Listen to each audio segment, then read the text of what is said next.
কোরআন হাতে নিয়ে বলতেছি আমি একজন বকল, একজন মূর্খ, একজন নাদান জাহেল। শুধুমাত্র কোরআনের বদৌলতে আল্লাহ তাআলা আমাকে এই জায়গায় বসেছে। জোরে বলুন সুবহানাল্লাহ। কোরআন অনেক বড় দামি জিনিস, অনেক বড় দামি জিনিস। এই কোরআনের সুইচ কার হাতে? জোরে বলুন কার হাতে? ইন্না নাহনু নাযালনা যিকরা ওয়া ইন্না লাহু লাহাফিজুন। এই কোরআন নাযিল করেছে কে? জোরে বলেন কে? হেফাজতের দায়িত্ব কার? এই কোরআনকে যারাই নিভাতে আসবে তারাই নিভে যাবে। কারণ এই কোরআনের আলোর এই কোরআনের বাতি ইলেকট্রিক আলো যেমন এক জায়গা থেকে বন্ধ করা যায় না, কোরআন তেমনি এক জায়গা থেকে বন্ধ করা যায় না।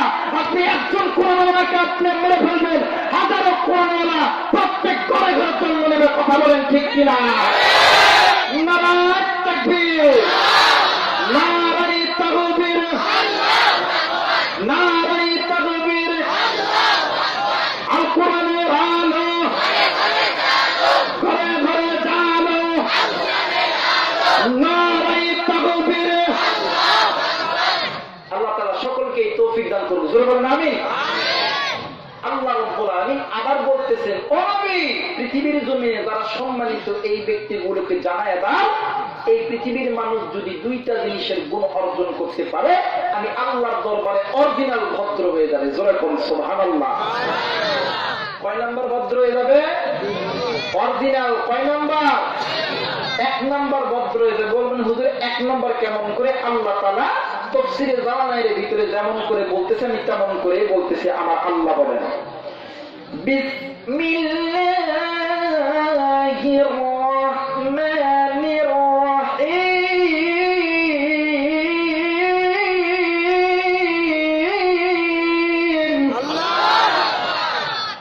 ওয়ালাউ আন্না আহলাল কুরআ আমানু ওয়াত্তাকাউ লাফাতাহনা আলাইহিম বারাকাতিন মিনাস সামাই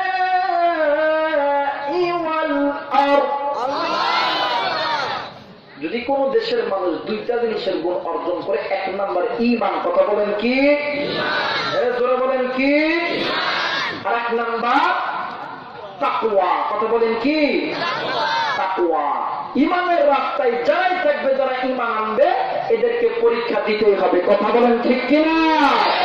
ভয় নাই রে, কোন ভয় নাই, আল্লাহ যদি থাকে সহায়। কথা বলেন ঠিক কিনা? ভয় নাই রে, কোন ভয় নাই, আল্লাহ যদি থাকে সহায়। একটু আমার সঙ্গে পড়েন, পড়লে কি গুনাহ হবে? কথা বলেন গুনাহ হবে? যাচ্ছি কার জন্যে? বলেন কার জন্যে? আল্লাহর জন্য। একটু আমার সঙ্গে বলেন, ভয় নাই রে, কোন ভয় নাই, আল্লাহ যদি থাকে সহায়। ভয় নাই রে, আল্লাহ যদি থাকে সহায়। দুর্গঙ্গির পথ পাড়ি দিয়ে চল, দুর্গঙ্গির পথ পাড়ি দিয়ে চল।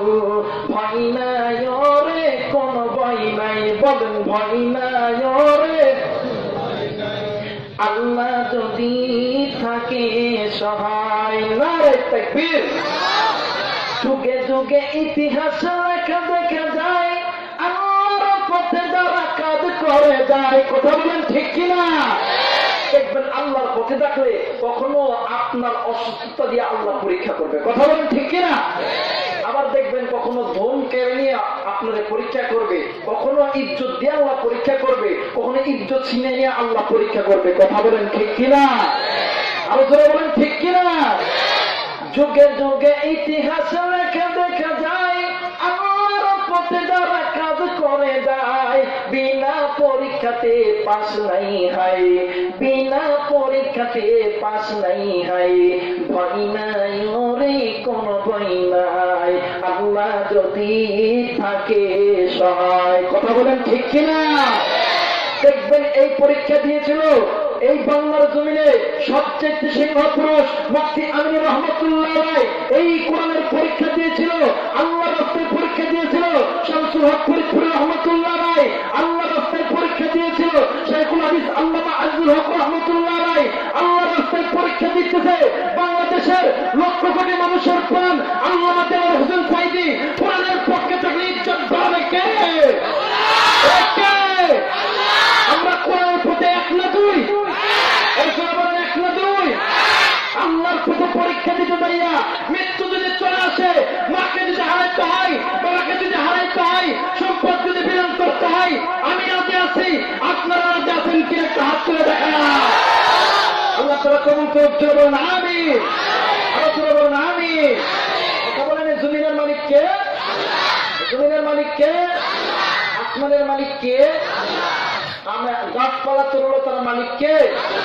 আরো জোরে বলেন কে?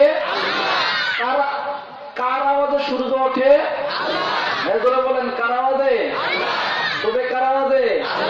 সূর্য ডানে যায়, বামে যায়, পূর্বে যায়, পশ্চিমে যায়, কার আওয়াজে? পানি ওঠে বসে কার আওয়াজে? জোরে বলেন। এদেশে আল্লাহু আকবারের সুরে সূর্য ওঠে, এদেশে আল্লাহু আকবারের সুরে সূর্য ডোবে।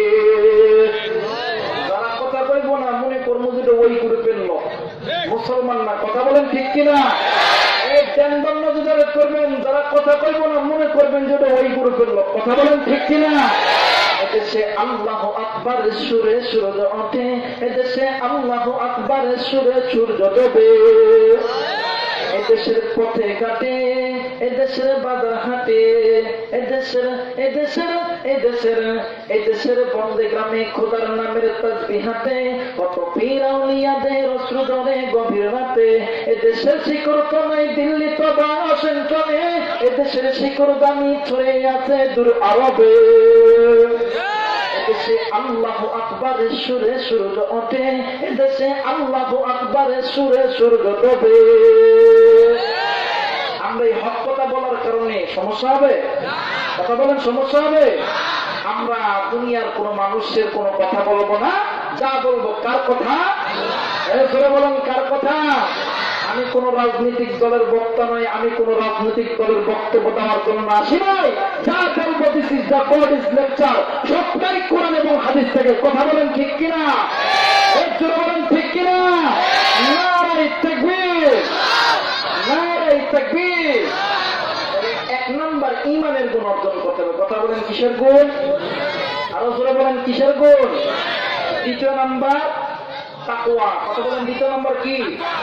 আরো জোরে বলেন দ্বিতীয় নম্বর কি? যারা আজকে কথা বলব মনে করবো যে ওরা চোর। কথা বলেন ঠিক কিনা? আগামী বছরের টিপ ছাড়াই দিয়েছিলাম, মনে আছে নি? কথা বলেন আছে? আচ্ছা কোন তো দেখি আবারও আমি আপনাদেরকে বলতেছি, আচ্ছা কখনো চোর কখনো চুরি করতে যায় জোরে কথা কয়? কথা বলেন জোরে কথা কয়? চোর দেখবেন দেখো ওই নুর ইসলাম দেখো সুবরশ্মি শুনতে পাইলে দিবনি। কথা বলেন ঠিক কিনা? বাড়ি আমার টের পায়ে ডাকতে বলে কেঠারে। আজকে আপনি আমি এই চুক্তি মেরে থাকার কারণে বিজাতিরা আপনার আমার কলিজাটা কষে ধরেছে। কথা বলেন ঠিক কিনা? আমি আপনাদেরকে হাসির খোরাক দেওয়ার জন্য আসি নাই, শত শত কিলোমিটার রাউন্ড করে এখানে আসছে হাসির খোরাক দেওয়ার জন্য আসি নাই। আজকে আমরা আজকে কথা বলার কারণে এই কাফের বেঈমান ইহুদিরা মুসলমানদের প্রতি চেপে ধরেছে। আমরা সবাই মুমিন মুসলমান, মানে আমরা সবাই কোরআন প্রেমিক, আমরা সবাই আল্লাহর মহব্বতে আমরা এই কাফেরদেরকে জানিয়ে দিতে চাই, আমরা সবাই মুমিন মুসলমান বাড়িওয়ালা। তোমরা সবাই উড়ে এসে জুড়ে বছর তোমরা সবাই চোর, চোরের পায়ে কখনো বড় হওয়া হতে পারে না। কথা বলেন ঠিক কিনা? নারে তাকবীর। কথা বলেন কয়টি জিনিসের গুণ? এরপরে বলেন কয়টি? এক নম্বর ঈমান, দ্বিতীয় নম্বর এক নম্বর ঈমান, দ্বিতীয় নম্বর তাকওয়া। তাকওয়া শব্দের শাব্দিক অর্থ হচ্ছে আল্লাহর ভয়। কথা বলেন কার ভয়? এরপরে বলেন কার ভয়? আল্লাহর ভয়। আল্লাহর ভয় অন্তরে লাইগা যে ব্যক্তি আমল করতে পারবে তার আমল আল্লাহর দরবারে কবুল হয়ে যাবে। জোরে বলেন সুবহানাল্লাহ। আর জোরে বলেন সুবহানাল্লাহ। আল্লাহর ভয় মানে কি জানেন? নামাজ পড়বেন আল্লাহর ভয়, ইসলামের পক্ষে থাকবেন আল্লাহর ভয়, ইসলামের মানিয়ে রাস্তায় চলবেন আল্লাহর ভয়, মসজিদে যাবেন আল্লাহর ভয়। পৃথিবীর কোন মানুষের ভয় করা যাবে? এই আপনার আমার নাম কি মুসলমান না মুনাফিক? মুমিন না মুনাফিক? মুমিন না মুনাফিক? আল্লাহ নবী সাল্লাল্লাহু আলাইহি ওয়াসাল্লাম বলেছেন ওয়াল্লাযীনা আমানু আশাদ্দু হুব্বান লিল্লাহ। ঈমানদার যারা তারা ইহুদিদের চোখ রাঙানোকে ডর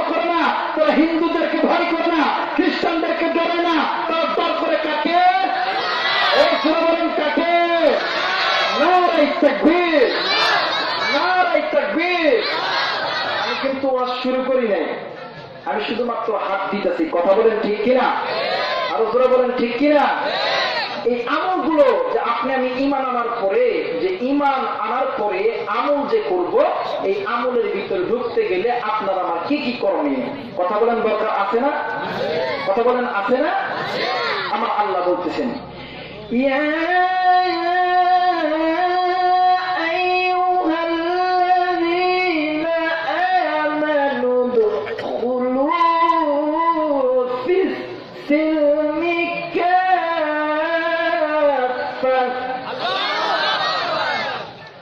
ওয়ালা তাত্তাবিউ খুতুওয়াতিশ শাইতান। আচ্ছা বলেন তো দেখি, ইসলামের ভিতর পরিপূর্ণভাবে ঢুকতে গেলে নামাজ পড়া লাগবে কি লাগবে না? পিতা মাতার খেদমত করা লাগবে কি লাগবে না? এরপরে কোরআন পড়া লাগবে কি লাগবে না? মসজিদকে ভালোবাসা লাগবে কি লাগবে না? লাগবে। জোরে কোন আল্লাহু আকবার। এর নাম কি? ঈমান। ঈমানের ভিতরে পরিপূর্ণ ঢুকতে যাবেন, আর এই কাজগুলো যখন আপনি করবেন, আপনার পিছনে শয়তান গ্যাটিস লাগাইবে, আপনাকে শয়তান টর্চারিং করার চেষ্টা করবে। শয়তানকে ভয় করা যাবে না, ভয় করতে হবে কাকে? আরো জোরে বলেন কাকে? আল্লাহকে ভয় করে পিতা মাতার খেদমত করবেন, নামাজ আদায় করবেন, এটাই সবচেয়ে বড় পাওয়া। খুশি হবে কে? জোরে বলেন কে? নারায়ে তাকবীর। আপনি কার কাছে চান? হুজুরদের কাছে? দাওয়ার মালিক কি হুজুর? কথা বলেন হুজুর? দাওয়ার মালিক হুজুর না, আমরা শুধুমাত্র দোয়া করব। কিন্তু সবচাইতে বেশি দোয়া কবুল হয় তোমার মা। তুমি তোমার মার কাছে যাই বলবো, মা এই তো মা, আমি অমুক জায়গায় যাইতেছি, আমার জন্য একটু দোয়া করবা। ওই মা দোয়া করতে দেরি, আল্লাহ কবুল করতে দেরি হয় না। জোরে কোন সুবহানাল্লাহ। আমার মেয়েরা, আমার বন্ধুগণ, এ রাজশাহী প্রভাতার মা বোনেরা, এই যুবক মেয়েরা, সারা জীবন চিরদিন প্রতিদিন আমার আল্লাহ আমি রাইহানকে এইরকম একটা ছোট্ট চেয়ারে বসায় দেয়।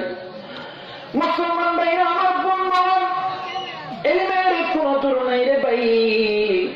ও মুসলমান বাজানদি, আমার শিক্ষা যোগ্যতা নেই, তিনটা জিনিসের বদৌলতে আমার আল্লাহ আমারে কবুল করছে। বলবেন কি কি জিনিস? হুজুর বলেন বলেন। এক নাম্বার হইতেছে মায়ের দোয়া, দ্বিতীয় নাম্বার ওস্তাদের দোয়া, তৃতীয় নাম্বার কোরআনের দোয়ারে বাজান। ও বন্ধু, মা কত দামি জিনিস রে। আমার নবীজি মার খেদমত করছে, আপনি কেন মার খেদমত করবেন না ভাই গো? আল্লাহর নবী সাল্লাল্লাহু আলাইহি ওয়াসাল্লাম আয়েশা দিয়ে বললেন, নবী গো, আপনি অন্যান্য মেয়েদেরকে আপনি নিয়ে বলে ডাকতেন গো নবীজি, কুলসুমের আপনি নিয়ে বলে ডাকতেন, কিন্তু নবী গো মা ফাতেমারে আপনি কোনদিন কেন নিয়ে বলেন নাই? নবী আমার দুই চোখের পানি ছেড়ে দিয়ে ডাকতেন, বলেন আয়েশা রে, যখন আমার জন্ম হয়েছিল রে আয়েশা, ও আয়েশা রে, আমি আমার মা জন্মে দেখি নেই, আমি আমার বাবারে দেখি নাই রে আয়েশা। মার সঙ্গী আবুয়া নামক জায়গায় গিয়েছিলাম বাবার কবর জিয়ারত করার জন্য রে আয়েশা। আয়েশা, আবুয়া নামক জায়গায় আসা আমার মা আমিনা দুনিয়া থেকে চিরবিদায় হয়ে যায় রে আয়েশা। ও আয়েশা রে, ওই দিন থেকে আমি নবীজি গো এতিম হয়ে গেছি রে আয়েশা। আমার আল্লাহ আমার দয়াল মাওলা আমার গর্বে, আমার কাতিদার গর্বে আমার মা ফাতেমারে যখন ছিল, আমার মা ফাতেমা যেই দিন থেকে বুঝবান হইল, আমি আমার ফাতেমার দিকে তাকাইলে আমার পিতা মাতার কথা কিছুক্ষণের জন্য ভুলে যায়। মুসলমান ভাইরা, আমার বন্ধুগণ, মিথ্যা আমি বলতেছি, পিতা মাতার খেদমত এমন একটা খেদমত রে। ও বন্ধু, কেন আমাকে ভালোবাসবেন না, বাবারে ভালোবাসবেন না। এই তো আপনার মার্চের, আপনার জানুয়ারির 8 তারিখ অথবা 9 তারিখ বিশ্বের ভিতরে বক্তাদের ভিতরে সবচেয়ে দামি একজন বক্তা মৌলানা আব্দুল খালিক শরীফপুরি ভাইয়ের আমি বরিশাল ডিস্ট্রিক্টে যাইতেছি, ফেরির উপর আছি, ফেরির গাড়ির ক্লাস থেকে দেখতেছি অপর একটা অ্যাম্বুলেন্সের ভিতরে একটি ছোট্ট বাচ্চা বাবার গা ধরে কামড়াইতেছে, খামচাইতেছে। ফেরির ঘোড়া নামাজ পড়ার পরে ওই সন্তানের কাছে যাইয়া বারবার বাবারে খামসাই, কিন্তু শোনা দেয় না। ছোট্ট বাচ্চাটি কি বলে রে ভাই গো, এক পর্যায়ে আমার গায়ে প্রচন্ড রাগ হয়ে গেল। আমি আর মৌলানা আব্দুল খালিক শরীফপুরি ভাই চলে গেলাম। আমি দেখলাম বাইরে বাচ্চা বারবার মার না করে নাক দিয়ে মৌলানা আব্বু গো আপনার কাছে যাবো, দুধু খাবো। আমি বললাম বাইরে বাচ্চার মার কাছে বাচ্চারে দিয়ে আইন। ওই লোকটা আমাদের দুজনের কথা শুনিয়া দায় দিয়ে বলেন হুজুর এত দূরে তো দিলেন, এখন বলেন এই বাচ্চার মারে আমি পেয়ে পাবো। আমি বললাম কেন গিয়েছে, ডাক দিয়ে এই রাতের দিকে তাকিয়ে দেখে এই যে চোখে মুখের দিকে তাকিয়ে দেখে দেখা থেকে দেখা আছে পর্যন্ত এই নাকি আমার সন্তান আমার কামড়াইয়া কামড়াইয়া আমার গা থেকে গল্পখানা উঠে নিতে গো। হুজুর আমি কই আমার মারে, হুজুর এর মতো গত রাত্রিতে দুনিয়া থেকে চিরে বিদায় হয়ে গেছে। ছোট্ট বাচ্চা তাই দিয়া বাড়াবো, আমার কাছে যাবো, দুধু খাবো। মুসলমান ভাইরা আমার বন্ধন গাড়ির নামাজ করে নেইয়া 2 রাকাত নামাজ আদায় করলাম। নামাজ আদায় করে আমি আল্লাহর কাছে বললাম, আল্লাহ গো আমি এতদিনে আপনি আমার এতিম বানাইছেন, কিন্তু আমার মাতারে আপনি নেন নাই।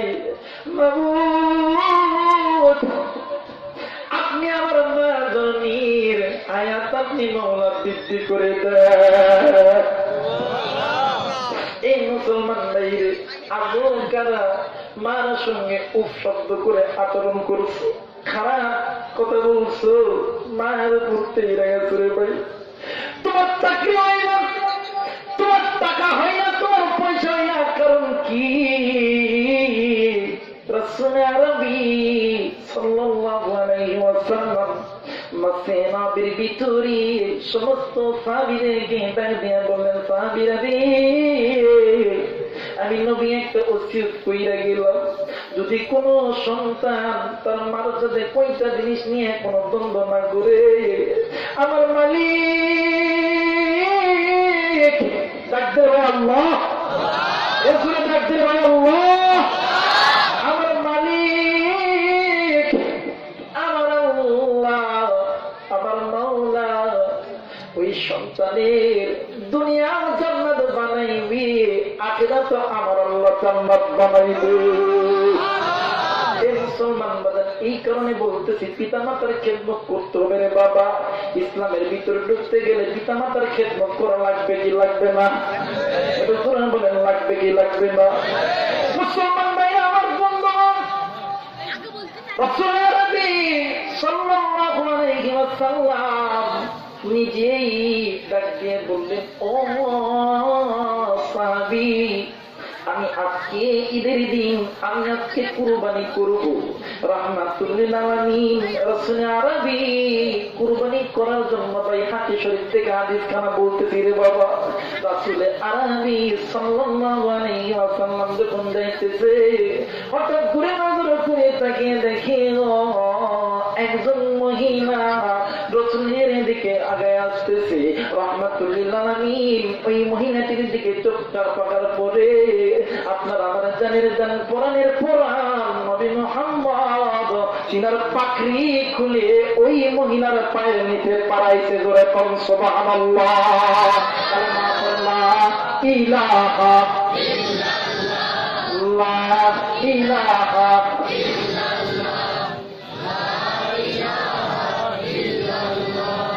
লা ইলাহা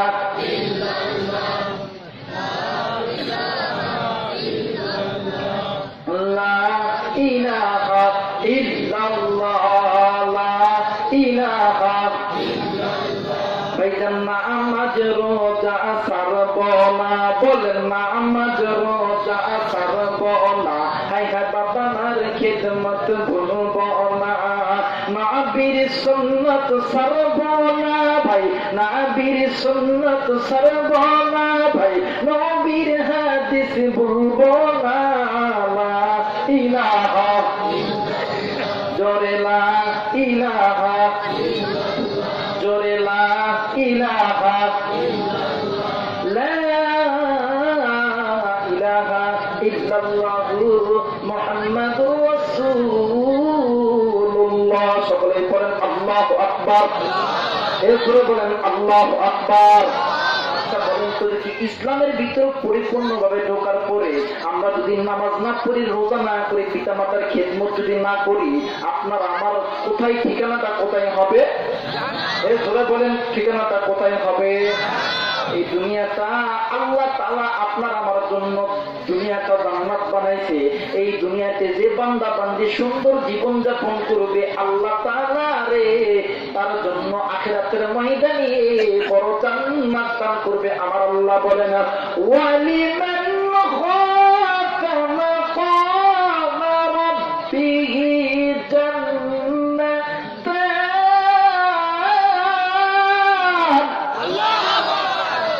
দুনিয়াটা মুমিনদের জন্য ছোট্ট জান্নাত, করে কোন আল্লাহু আকবার। এই দুনিয়ায় যদি আপনি আমি যদি ভালো আচরণ না করতে পারি, ভালো মহব্বত না করতে পারি, আখিরাতের জন্য ক্ষেত্রের বেড়ে জুতের বেড়ে খাইবেন। কথা বলেন ঠিক কিনা? এই করে বলেন ঠিক কিনা? একটা বলেন তো দেখি, ইসলামের ভিতর ঢুকতে গেলে পর্দা করা লাগবে কি লাগবে না? এই করে বলেন লাগবে কি লাগবে না? এই তো আমাদের যুবক ভাইরা এই তো হুজুর শুরু করলো। কথা বলেন ঠিক কিনা? এগুলো বলেন ঠিক কিনা? পর্দার কথা কওয়া দরকার আছে না নাই? এগুলো বলেন আছে না নাই? পর্দা করার কথা বলছেন কে? এগুলো বলেন কে? একজন নারী পর্দা যদি না করে থাকে, ওইটা বাঁকা পথ না সোজা পথ? এগুলো বলেন বাঁকা পথ না সোজা পথ? সোজা পথ কোন পথ? যেই নারী পর্দা করছে। কথা বলেন ঠিক কিনা? এগুলো বলেন ঠিক কিনা? আজকে বাংলাদেশে ইফতিজিং ধর্ষণ এর একটাই কারণ, কোরআনকে বাইপাস করে মাইনাস করে চলার জন্য। কথা বলেন ঠিক কিনা? দেখবেন ভাই, এই তো আপনার কুমিল্লা দাউদকান্দি এলাকায় গেছি, আমার কিছু যুবক কই, হুজুর এই এলাকার হাজী সাহেবের ঠেলায় থাকান দেন। আমি কই কে? ওই হাজী সাহেবের একটা নাতনি আছে, নাতনিরে কিছু বললেই হয়। ও হাজী সাহেব, ও মাতব্বর সাহেব, আপনি যে আপনার নাতনির জন্য যে বিচার করেন, আমার যুবক সমাজদেরকে যে ধমক মারেন, আগে আপনার নাতনিকে আপনি বোরকা করেন। আপনার নাতনিকে বলবেন, মা ও বোন, আমি তো একজন হাদিস সাহেব মানুষ, তুমি যদি এমন ভাবে যদি রাস্তা করতে যাও, আমার মান সম্মান কোথায় থাকে? কথা বলেন ঠিক কিনা? এরপরে বলেন ঠিক কিনা?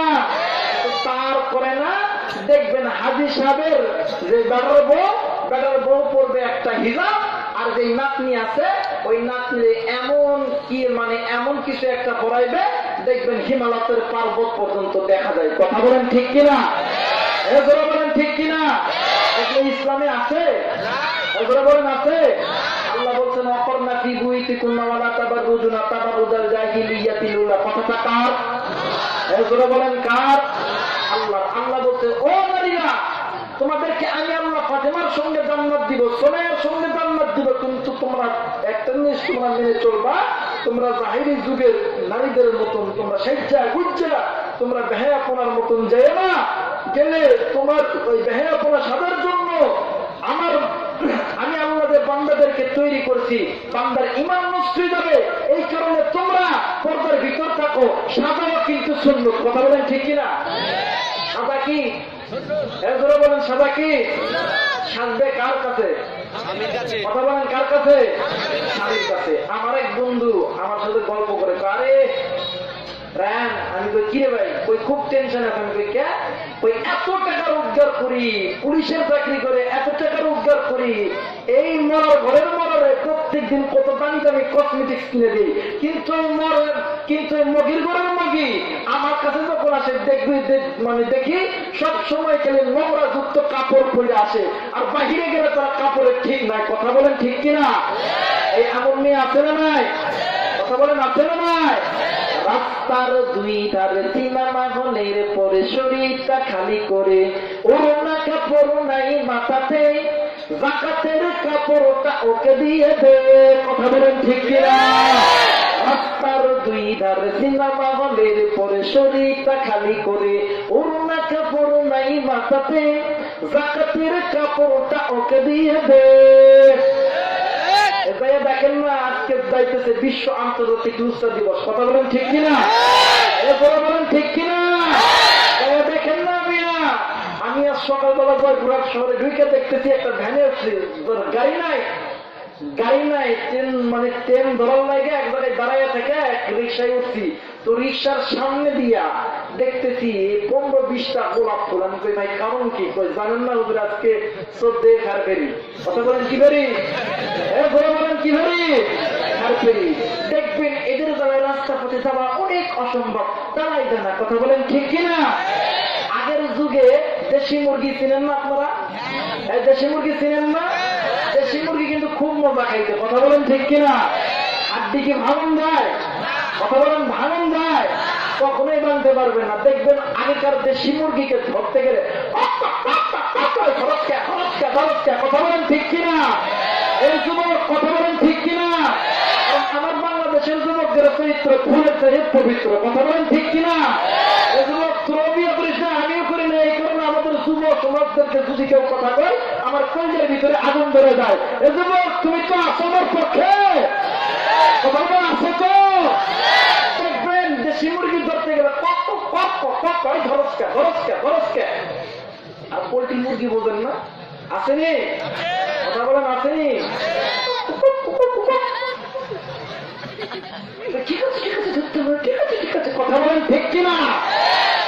আপনি সাজবেন আপনার মাথা নাই, আপনার ওয়াইফকে, আপনার বোনকে, আপনার স্ত্রীকে, আপনার ভাগ্নিকে, আপনার নাতনিকে আপনি 3 পিস কিনে দেন, আজকেরা কিনে দেন, মাসকেরা কিনে নাই, বাধা নাই। কিন্তু বেহালের পোলার মতো যদি রাস্তায় আছে ইসলামের ক্ষতি, কোরআনের ক্ষতি, আমরা মুসলমান কখনো বরদাস্ত করবো না। কথা বলেন ঠিক কিনা?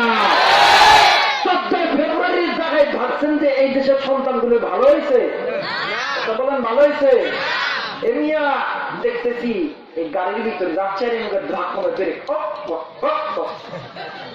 কিরে ভাই, গত কয়েকদিন আগে আমার যে ড্রাইভার আছে আমার বড় ভাই, আপনার হচ্ছে পাবনাতে এক ডক্টর আর এক ডক্টর নিয়ে বিবাহিত না প্রেম করে এই 14 ফেব্রুয়ারির আগের দিন বেড়াইতে যায় অ্যাক্সিডেন্ট করে ওই যে ডক্টর নিয়ে মারা গেছে। এখন বলেন তো দেখি, আপনার মেয়েকে, আপনার মেয়ে কোথায় আছে? কলেজে আছে, ভার্সিটিতে আছে, আপনি দেখবেন না? আপনার ভাই আপনার বোন কি সে করতেছে এটা দেখার দরকার নাই? কথা বলেন দেখার দরকার নাই? 2000 আপনার 17 সালের একটা ঘটনা বলি। সেই আপনার পঞ্চগড়ে ওই দিকের মানুষ তো খুব গরিব মানুষ, হাঁটা বোধ লোক মফিজ। কথা বলেন ঠিক কিনা? কি ফিস? বলেন কি ফিস? মফিজ। এই মফিজ মানুষগুলা এখন বড় বড় বাড়িতে কিছু মানুষ আছে এদের পোলাপান, সবার পোলাপানের তো একটা ইচ্ছা যে বড় বড় জায়গায় ভর্তি হবে। কথা বলেন ঠিক কিনা? বলেন ঠিক কিনা? এখন ছেলে পরে ঢাকা ভার্সিটিতে অনেকদিন পরে বাসায় আসছে, শীতের রাত, এখন ল্যাপের ভিতর ঢুকে এখন আব্বা ছেলে ঘুম থেকে ওটা করে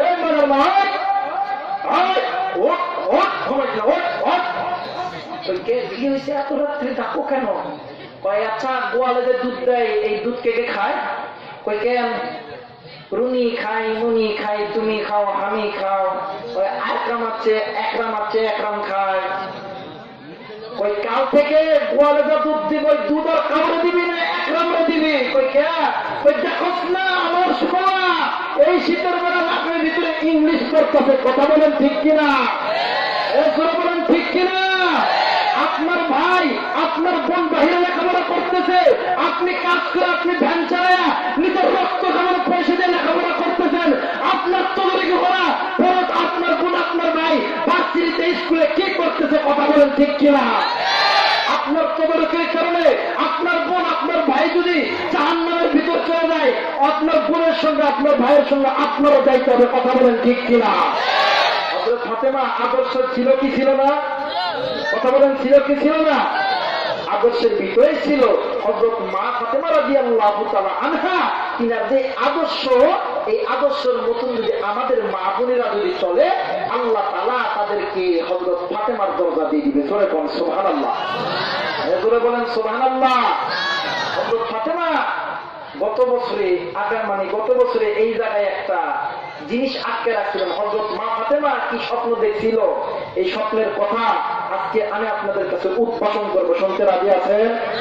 হ্যাঁ বলেন, রাজি আছেন? ও মা, ও বোন, আমি তো তোমাদেরই একজন ছোট ভাই, তোমারই তো একজন ছোট্ট সন্তান। আমি চাই যে তোমরা মা ফাতেমার সঙ্গে জান্নাতে যাও, কথা বলেন ঠিক কিনা? আমি চাই তোমরা সোনার সঙ্গে থাকো, আমি চাই তোমরা আয়েশার সঙ্গে জান্নাতি হও, কারণ আমিও তো একজন মায়ের সন্তান, কথা বলেন ঠিক কিনা? মা ও বোন, রাগ করবেন না, রাগ করবেন না। আমি যে কথা বলতেছি হক কথা, এই হক কথার কারণে যদি রাগ করেন, কিয়ামতের ময়দানে আপনি তাই থাকবেন, কথা বলেন ঠিক কিনা? আরো জোরে বলেন ঠিক কিনা? ও মা, তোমাদের হাতে ধরি মা, তোমরা এই পর্দা মানো, কারণ এই কোরআনকে মাইনাস করার জন্য, বাইপাস করার কারণে, কারণ যে ব্যক্তি নুন খাই যায়, গুণ যদি তার না গাওয়া যায়, মানুষ কিন্তু রাগ করবে। ও মা, এই কোরআন যদি দুনিয়ার দুনিয়া না আসতো, আপনাদেরকে জিন্দা দাফন করানো হতো। একমাত্র আল্লাহর কোরআন আপনাদেরকে সম্মানের আসরে বসাইছে, এই কারণে হাতে ধরি বলি মা, কোরআনকে বাইপাস করবেন না, মাইনাস করবেন না, তাইলে আপনি ধ্বংস হয়ে যাবে, আপনার দুনিয়াও ধ্বংস, মানে আখিরাতেও ধ্বংস। মা, আপনাদের কাছে প্রয়োজনে অনুরোধ, দুইটি জিনিসের আমল করবেন, আল্লাহ তাআলা আপনাদেরকে ফাতেমার সঙ্গে জান্নাত দিবে। জোরে বলেন সুবহানাল্লাহ, জোরে বলেন সুবহানাল্লাহ। আমার মেয়ে, আমার বন্ধুরা রে, ইমানদার ছিলেন হযরত মা ফাতেমা উম্মুল মুমিনিন জননী মা আয়েশা রাদিয়াল্লাহু তাআলা আনহা। নবীকে ডাক দিয়ে বললেন, নবী গো, মা ফাতেমার ভিতরে এমন কোন ঈমান ছিল? ও মা গো, খুব ভালো করে শুনবেন, এই যুবক ভাইরা, এই মুরব্বী বাবারা, আপনারাও খুব ভালো করে শুনবেন, কারণ আমিও তো একজন মায়ের সন্তান। আমার বাড়িতে মা আছে, আমার বাড়িতে বোন আছে, আমার বাড়িতে আত্মীয় স্বজন আছে, আপনার বাড়িতে মা আছে গো, আপনার বাড়িতে বোন আছে, আপনার কন্যা সন্তান আছে, আপনার আত্মীয় স্বজন আছে। আজকের এই কন্যাটি মোবাইল থেকে রেকর্ড করে নিয়ে যাবেন মা গো, আর আজ থেকে তীর্থ প্রমিস করেন জীবনে কোনদিন আর বেপরতা ভাবে ঘুরবেন না গো মা। ও মা, হযরত মা ফাতেমা এমন একজন মহিলা, দুনিয়াতে জিন্দা অবস্থায় আমার আল্লাহ জান্নাতের টিকিট দিয়েছে। চিৎকার করে বলেন সুবহানাল্লাহ। এই মা বোনেরা খুব খেয়াল করে শুনবেন, ওই মা ফাতেমা রাদিয়াল্লাহু তাআলা আনহা একদিন রাত্রি বেলা হঠাৎ করে ডুকরি ডুকরি কান্নাকাটি করতেছে। আর ডাক দিয়ে বললেন, ফাতেমা রে, তুমি কেন কাঁদতেছো? তোমার কান্নার কারণটা কি? ফাতেমা ডাক দিয়া বললেন, স্বামী গো, আমি আজকে রাত্রিবেলায় এমন এক স্বপ্ন দেখেছি, এই স্বপ্নটা দেখার পর থেকে আমার কেমন জানি অস্থির লাগতেছে, আমি আমার কান্না থামাইতে পারতেছি না। ও মুসলমান বন্ধুরে, ইসলামের পথ, কোরআনের পথ সোজা পথ, পর্দা মানলে সোজা পথ, ইসলামের পক্ষে থাকলে সোজা পথে থাকা হবে রে বাবা। হযরত আলী বলতেছে, ফাতেমা রে, বলো বলো, এমন কি স্বপ্ন দেখেছ? ফাতেমা ডাক দিয়ে বললেন, স্বামী গো, আমি এমন এক মারাত্মক স্বপ্ন দেখেছি, এই স্বপ্নের কথা আপনার কাছে বলবো না, আমি বলবো আমার বাবা নবী মুহাম্মাদের কাছে। এ পবিত্র যুবক ভাইরা রে, এ মুরব্বী বাবারা, এই পদ্মান্তরের মা বোনেরা, আমি কিন্তু এতক্ষণ কিন্তু ওয়াজ শুরু করি নাই, এই মুহূর্তে কোরআনের আয়াত দ্বারা সিটিং করে নিয়ে আপনাদেরকে এই তো অল্প সময়ের ভিতরে স্বল্প কথার মাধ্যমে দোয়া করে বিদায় দিয়ে দিব। ও বন্ধু, হযরত আলী আলী রাদিয়াল্লাহু তাআলা আনহু মসজিদে নববীতে গেছে, যাইয়া হযরত মুহাম্মদ রাসূলুল্লাহ সাল্লাল্লাহু আলাইহি ওয়াসাল্লামকে খবর দিয়েছে, নবী আমার দুই চোখের পানি ফেলে কাঁদতেছে আর ফাতেমার কাছে আসতেছে। ফাতেমা কেন কান্দে, কেন কান্দে, কেন কান্দে? ও বন্ধু, রাসূল আরবি সাল্লাল্লাহু আলাইহি ওয়াসাল্লাম যখন মা ফাতেমার সামনে যখন আসলো, মা ফাতেমা ডাক দিয়ে বলেন, আব্বা গো, ও আমার বাবা গো।